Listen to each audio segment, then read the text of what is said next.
I look at kind of the journey we're on now as you want to go skydiving real bad, but you're afraid to go skydiving, then you never do it. You're going to regret not doing it. I feel the same way about kind of what we're doing AI space is once we went out there and gave something a shot, it's kind of opened up all the possibilities. Our agents need to be there for members in their moments of truth. What has been the most transformational thing where you think like this has been one of the most transformational things that we've done? 100%. It was our first ever use of AI in an outcall campaign.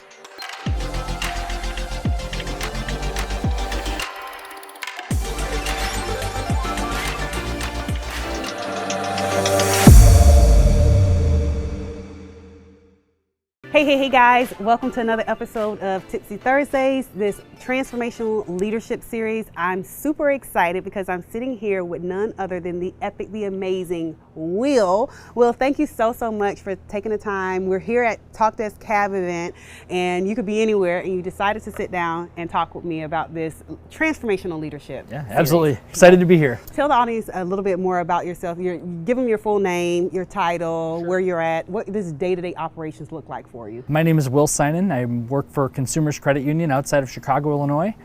And my title is the VP of Remote Sales and Service, which is a fun way to say that I oversee our contact center, our collections team, our loan sales team, and our loan servicing team. So got my hands in a lot of different buckets over there. What does that look like day to day for you? Because you're probably like you have your hands full. So what does that look like? Yeah, it's crazy. There's never a dull moment for me. Every day is something new, and it seems like there's a fire in one corner and then a fire in the next corner. But luckily for me, I have great people working with me and helping out along the way. So my job's pretty easy compared to what a lot of people have to go through. Wow. Okay.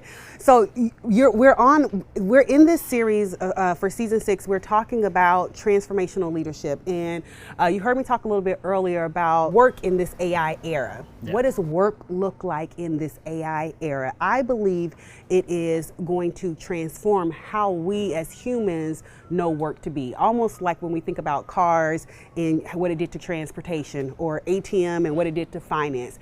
It's going to be revolutionary. You're already starting to see this happen. And so I'm interested to see how you're thinking about work in AI. How is that showing up at Consumer Credit Services? Yeah, no, I agree with you 100%. You gave those two analogies earlier today, and I agree with you 100%. My thing is, I've always said it's kind of like, as someone who was alive when the internet became a thing, I remember going as a teenager, like, this has no chance. Like, it's cool that we can email and stuff like that, but there's really nothing here.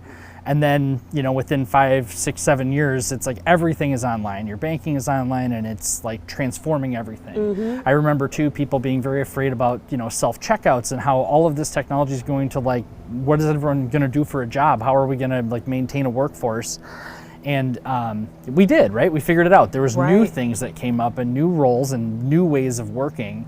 And that's the way I kind of see this happening too. And for us at Consumers, I think the biggest thing is trying to understand how we incorporate it into what we're doing. It's not a replacement. It's what I always tell people. It's as we continue to grow, and if we grow 10, 15, 20% on a yearly basis, I would like to not add 10, 15, 20% FTE to the count, right? So it's about how do we supplement that growth with technology to make it so that not only one, are we staying cost effective, but we're also providing service to the consumer that is valuable.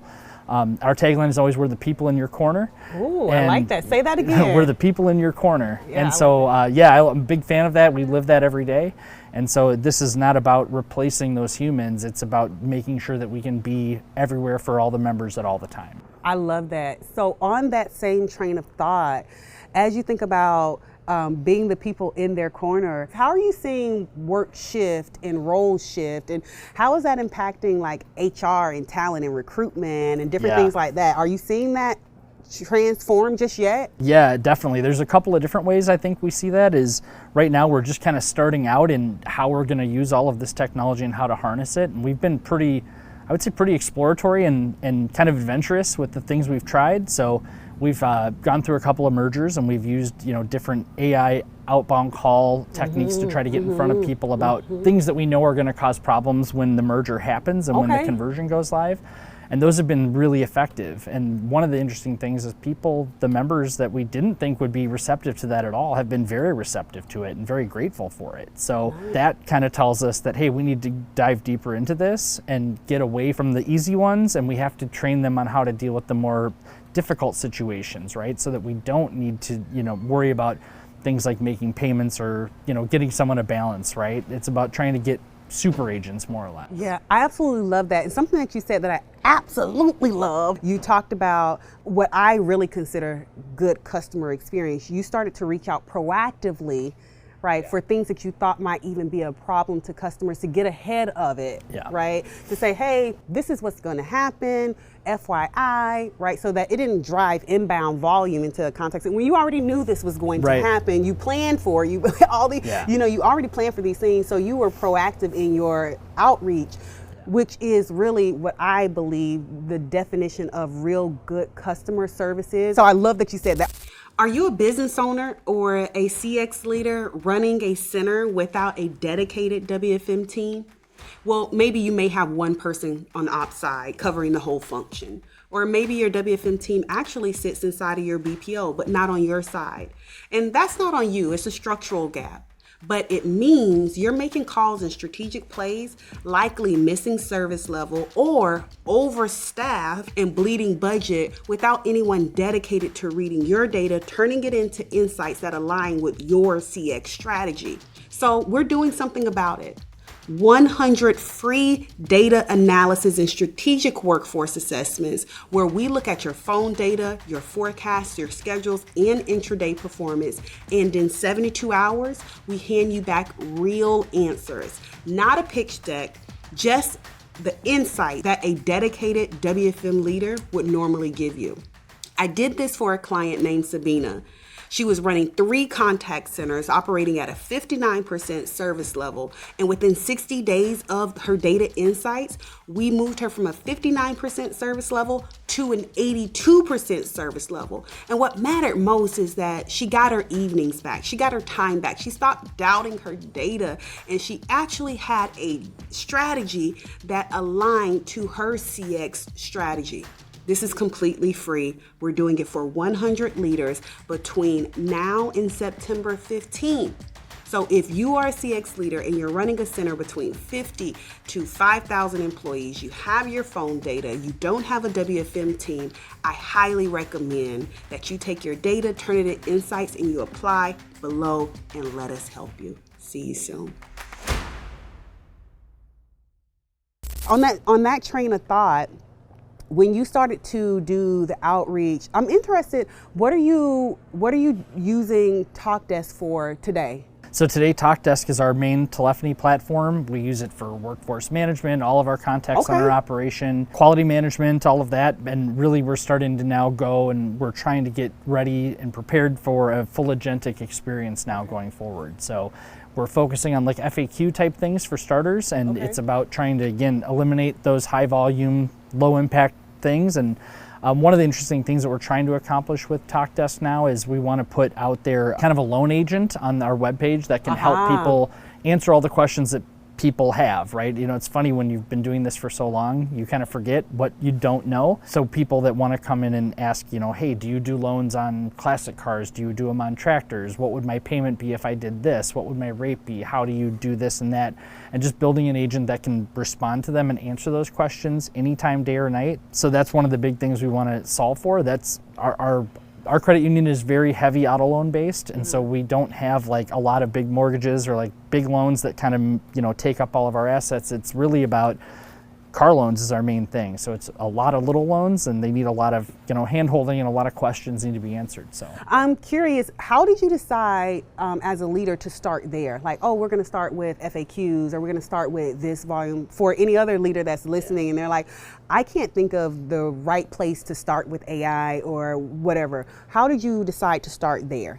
It's more or less because I like things to be easy, right? So I knew if we went in and said we need to have, you know, all of our member data within the AI model so that, you know, our AI agents can speak like balance and transaction history, I knew that would be a lot tougher road to get after. But FAQs are simple and they're easy to solve for, right? And they already exist. We're already doing it in different ways, just not in an AI type of way. So that was really the biggest thing. And it's kind of like, you know, get that buy-in and belief with, you know, not only our members, but, you know, everyone internally too, and at the credit union to say, this is a good path forward. It's, you know, it's safe and we can do this and we can have a huge impact positively. And one of the things I always believe in is that our agents need to be there for the moments of truth, right? When you're buying a house. Say that again. Rewind that for the audience. That was a nugget. Yeah, no, I've said it forever. Our agents need to be there for members in their moments of truth. So, if we have 20 calls holding and they're all checking a balance or doing something simple, and the 21st person in queue is trying to find out, where the wire transfer is for their, mortgage that they're buying their first house or whatever, we want to have someone available to answer that question and get that resolved instead of waiting behind 20 people trying to do the easy things, right? I love it. And so that's really where it is. It's all about kind of empowering the agents to solve the big problems. And if we take the little stuff away, it just makes it easier for them to do that. Yeah. What has been the most transformational thing where you think like, hey, before we started this journey we did this, and this has been one of the most transformational things that we've done? 100%. It was our first ever use of AI in an outcall campaign. We had a small credit union we were merging with, and we knew right away, as my contact center director pulled me aside about maybe 3 weeks before the merger, maybe a month, and said, we know we have a huge problem with every single one of these folks that has a credit card or a debit card. And so she had come to me and asked if our sales team could make outbound calls to notify these people of what they need to do and how they can sort of mitigate the problems. I said, well, hey, we could try this, right? We could try an outbound campaign using AI and just see what happens, right? These members are probably going to be upset with us anyways because it's a merger, and that's a lot of times what happens, but let's be proactive and see what happens. And they responded so well to it, and the technology worked great, and it was very easy. With a little bit of tuning and stuff, we had great success. It was, I think, 1,100 total members, and we had, I think, a third of those actually interacted with the AI agent, so they picked up the call and actually spoke to it, asked questions, got positive answers. So from there, that was like the shift, right? Like that turned the dial for me. And okay, we have to do something now, right? We have to actually take this seriously and have a strategy behind it. You was bit by the bug at that point. 100%. What's next for you guys when you're thinking about hey, you're bit by the AI bug now. No doubt. You're a believer, right? What's next for you? Yeah, so the next thing right now is we are trying to move off of the kind of intent-based virtual agent technology and trying to move into the agentic space so that the conversations with AI from our members can be more conversational, more realistic, and not just, you asked me question A, I give you answer A, right? Trying to limit, how much of our interactions are outsourced, obviously, is a big one for us, and just trying to make things as, positive as possible. And really, it's centered around the member experience. Yeah, I love that. My last question, what would you say to the leader that is like, I don't know about this AI thing and I don't really know what we should be doing? We heard Tiago talk about today, hey, leaning in and really, just picking something and doing something, which is kind of what you guys did with the FAQs. What would you say to a leader that is you 2 years ago?